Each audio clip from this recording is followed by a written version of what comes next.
And as for the topic that I will speak today is really long topic. The narrative scenes from the Buddha's life and Jataka at Dazu Grottoes. Inspiration from Sutra on the great skillful means of the Buddha for repaying kindness. Actually, this sutra was translated from the Chinese name Da Fang Bian For Bao En Jing. So, before we start to talk about our focus, I would like to give you some brief information about the Dazu Grottoes. Actually, I guess that some of you might visit Chongqing before in China. When we talk about the Dazu Grottoes or Dazu rock carvings, we will think about 5 places of grottoes in Chongqing municipality, and among them, Baotingshan is the most important one. And so there are some historical accounts and also some inscriptions discovered there that make us conclude that the rock carvings in Baotingshan should have been carved in the year 1174 and to 1252 in the Southern Song dynasty. And the main patron's name is Zhao Zhifeng. And so from these photos, you can see that there is a long cliff here. And from this map, you can see that there is a long cliff over here.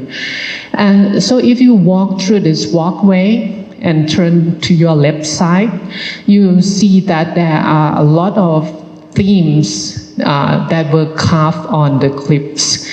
And so our focus for today is the Baotingshan Grotto number 7. You can see from this line drawing, there is a standing Buddha image in the center. And on the left and right side, there are 12 narrative scenes, and each scene bears its own inscription. So it's very easy for Chinese viewers and also the scholars to understand what does the scenes represent. And one more thing to note here is that the lower part of the cliff wall, there is another inscription stating the 2 sources that the artisan chose for this grotto. The first one is Sutra on the great skillful means of the Buddha for repaying kindness, or Da Fang Bian For Bao En Jing. And the second one is the Sakyamuni Buddha carrying his father, the King Suttotana's coffin, as a skillful means for future beings. And so in this presentation, because I have to speak of this sutra for many times, so I will use the abbreviated form as Sutra for repaying kindness for more convenience. So from the latter inscription, you might note, see that the Sutra for repaying kindness is so important. So that's why the artisans and also the patrons state these sutra names in the inscription. So I would like to introduce you what is this sutra about. Actually, this scripture was written in India and was later translated into Chinese after the Wei and Jin dynasty, which is around maybe around the 6th century AD. And so from the researches of some scholars, it is discovered that there are 2 versions. The first version is composed a single scroll, but the second one is composed of 7 scrolls. And nowadays, when we talk about this sutra, the sutra of 7 scrolls still remains until nowadays, but this one disappeared.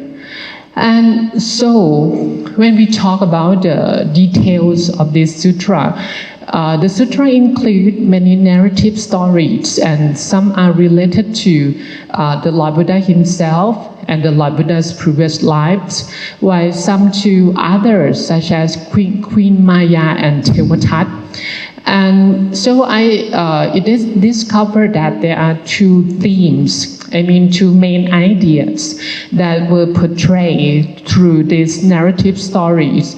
The first one is filial piety, or Katanyu Kataveti in Thai, right?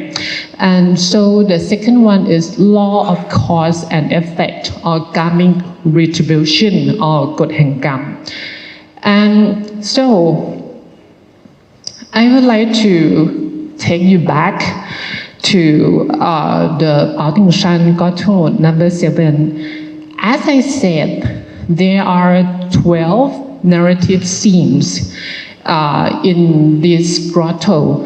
And so if we take a look at those stories in deep, we can divide them into two groups.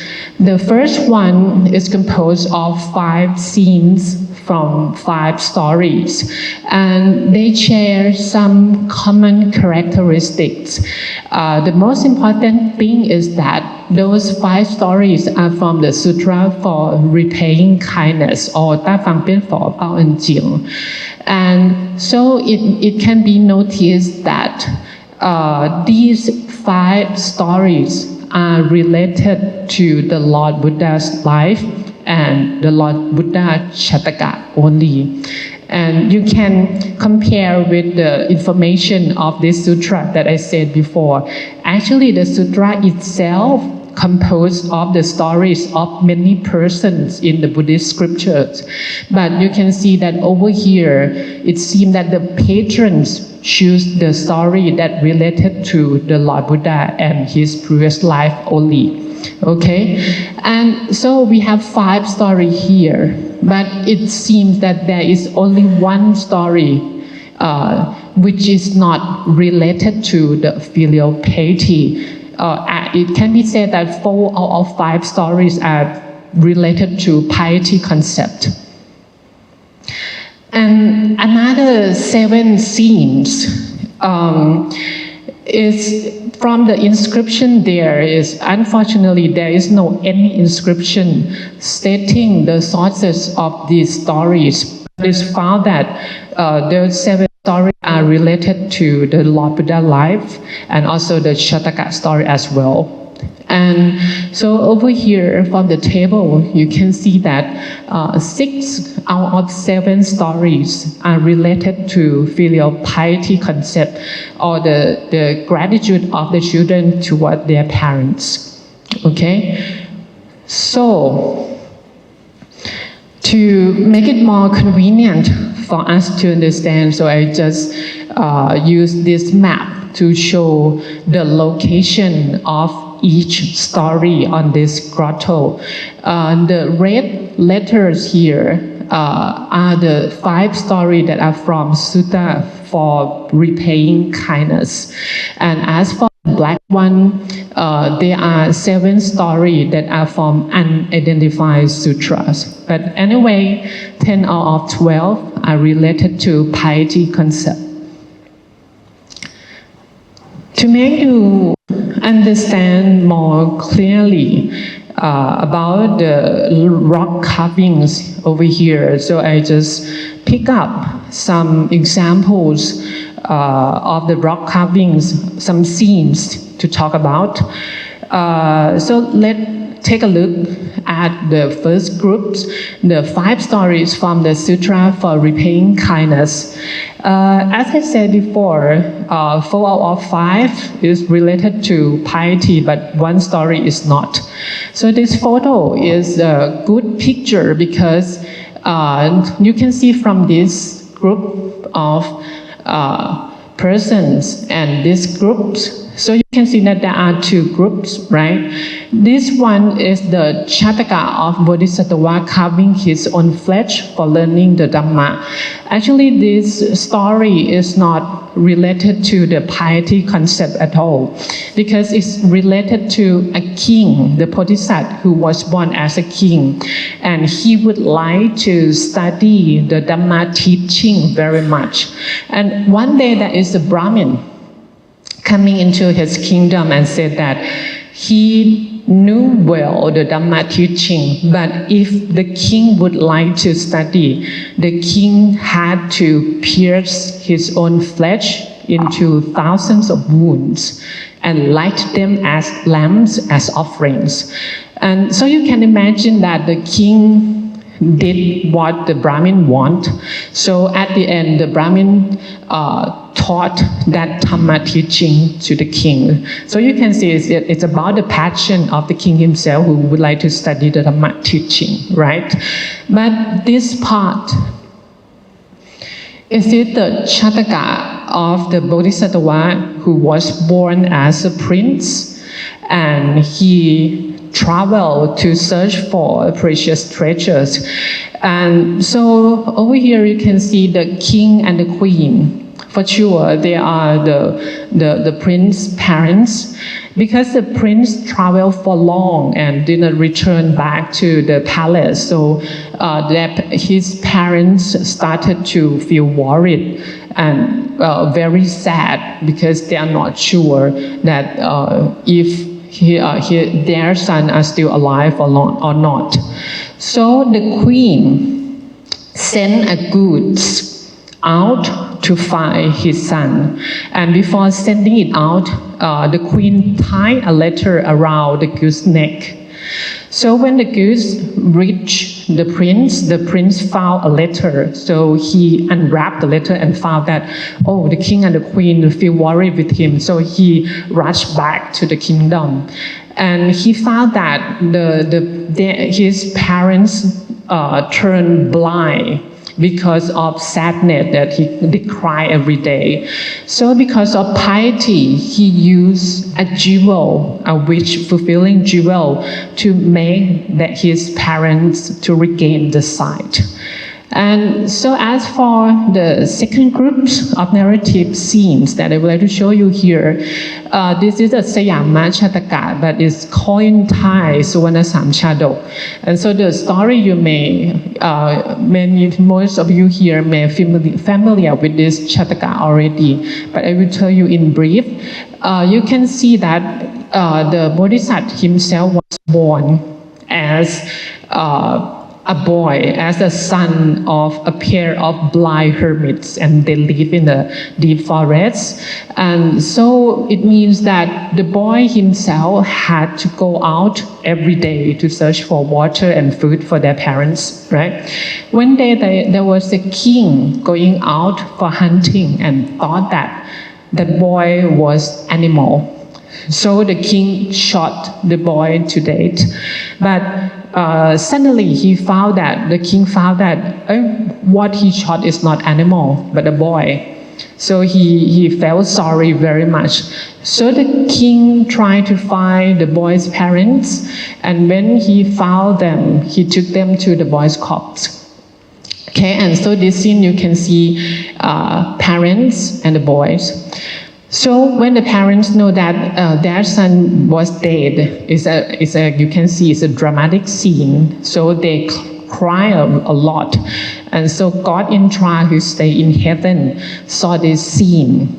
And the God felt impressed by the son's piety. So at the end, the God Indra brought the son, this boy back to life, and the god Indra also helped these two hermits to regain the sight as well. Another scene is very interesting as well, because if anyone here traveled to Mogao Cave in Tuen Huang before, maybe probably saw this scene before. This is the Jataka of the Bodhisattva who was born as a prince. And then one day he traveled in the deep forest. And the story has it that the prince himself found a hungry tiger. And so the prince thought, how could I save this tiger's life? So at the end, he decided to sacrifice himself as a food for a tiger. So if we go to the Mogao caves, which was painted in the Northern Wei dynasty, which is around the 5th century AD. You will see how the Bodhisattva solved this problem. He went to the high cliff and then jumped to death. You can see the jumping scene, and you can see that when he jumping to the floor and was dead, the tigers ate him over here. So it means that this story actually is not related to the piety concept at all. And the important scene for this Jataka should be the jumping scene, right? But when we go back to the Baotingshan grotto, you cannot find this kind of scene. The artisan chose the scene that the prince's parents found the prince's corpse. So you can see the king and the queen, and over here is the corpse. And this cute tiger, you can see, he ate the prince's flesh already, right?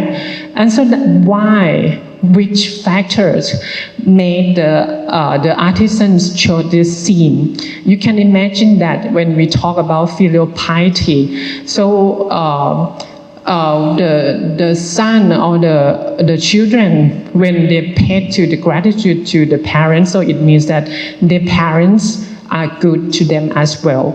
So you can imagine this scene emphasize the love feeling, the caring of the parents toward his or her children. So it's reasonable that the artisan chose this scene instead of jumping scene. So from the mentioned information, I gained several observations on the Baotingshan Grotto number 7. The first one is the point that I mentioned several times also. 10 out of 12 stories illustrate filial piety. So it means that this grotto basic or fundamental theme should be related to filial piety concept for sure. And so the second point is that the patrons attach greater importance to sutra for repaying kindness than to other sutra. This assumption is from the fact that that is only the name of this sutra carved on the cliff, and 5 stories from the sutra were chosen. And so from these 2 observations come to the third one. So it means that at Baotingshan number 7, the concept of filial piety from Ta Fang Bian Fo Bao En Jing or sutra for repaying kindness should be the most important theme that inspire the artisans and also the patron to select other related Buddhist stories. And then the final one is that you can see that this grotto carving emphasize this concept very much. So the emphasis of the filial piety might have been related to the widespread of Confucianism in the Chinese society. Actually, this school of Confucianism occurred in the Eastern Zhou dynasty, which is around 500 years before AD, right? And one important thing inside this school is the concept of filial piety. So you can imagine that the thought of Confucianism was implanted into the Chinese society from generations to generations. So in the Southern Song dynasty should share this concept as well. So it should be the main reason that the artisans choose the story from this sutra and other sutras, that the story that show the piety concept to carving here. This is the last example that I would like to show you. Actually, in my Chinese art class in Silapakorn University, I always show this picture to my students because it's very interesting. Actually, this is the scene from the second group, which is related to the Lord Buddha, who is carrying the King Suttotana's coffin. I guess that this kind of scene cannot be found in any other Buddhist art, right? So, but if you think about the concept of filial piety in the Chinese society, the thing that the children have to do to show that they are pious to their parents is that when their parents pass away, the children have to do the funeral ceremony to their parents too. And in that ceremony, the eldest son should be responsible for this ceremony. It can be said that the hardest job should be the eldest son, right?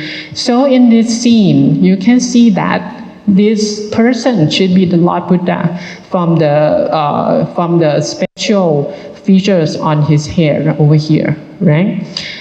So why? But we know that the Lord Buddha actually is the King Suttotana eldest son. So when the king dead, it is proper for him to carry his father's coffin and has to lead the funeral procession to the cemetery. And so, in conclusion, actually the Baotingshan grotto number 17 is one of many examples that show that when Buddhism was spread into China, it was modified, localized to suit the lifestyle of the Chinese society as well. And as I said before, as a Baotingshan, as a good example, filial piety is the main concept for Chinese society. So it can be concluded that over here, the rock carving is the good evidence for synthesized Buddhism. Okay, that's all for my presentation. Thank you. Thank you, Associate Professor Dr. Achirat Chaiyapotpanit, for your